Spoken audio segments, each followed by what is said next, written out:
Salut, bienvenue dans cette nouvelle émission intitulée Les analyses d'MKL. Si le président Bazoum Mohamed rate sa consolidation, c'est tout le Niger qui risque de recommencer tout à zéro. Depuis le début du mandat de Monsieur le Président Mohamed Bazoum, on aperçoit une nouvelle forme de propagande déjà utilisée au Niger, mais n'a jamais connu une portée remarquable. En effet, les partis politiques investissent des millions dans la musique propagandiste pour toucher les militants et propager le slogan de leur campagne politique. Il est pratiquement impossible pour un candidat d'expliquer son programme politique sans la musique au Niger. Celle-ci accroît la notoriété du programme et même celui du candidat. Partons de l'exemple de la campagne du PNDS Taraya. Ils ont bloqué tous les issues médiatiques pour les autres candidats politiques à travers la propagande, c'est Bazoum. Le chef de file de cette médiatisation est Abba Sani, le ministre actuel du pétrole et des énergies renouvelables.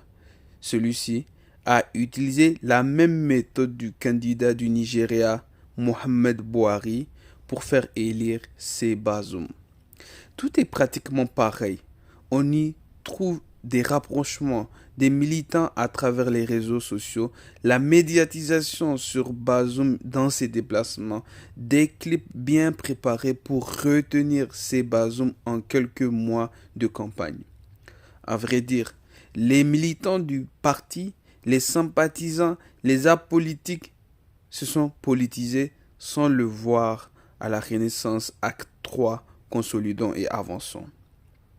Avant même la venue de ces élections, le candidat Bazoum Mohamed était le mieux préparé pour succéder à l'ancien président Issouf Mahamadou.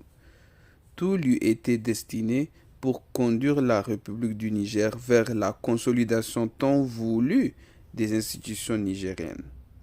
Car un pays sans institutions n'est rien d'autre qu'un pays qui n'avancera jamais. Donc ça, encore une fois, ce sont les théories plutôt de Barack Obama où il mise plutôt sur la consolidation des institutions. Enfin, la méthode bazoumiste rentre dans l'exemple d'une campagne présidentielle médiatisée qui continue jusqu'à présent à le suivre en tant que président de la République du Niger. Ce mandat est crucial pour le pays.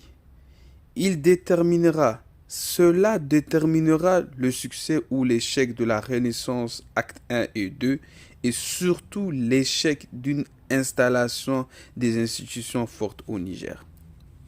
Encore une fois, si le président Mohamed Bazoum rate sa consolidation, c'est tout le Niger qui risque de recommencer tout à zéro. C'était MKL et n'oubliez pas, partagez la vidéo s'il vous plaît.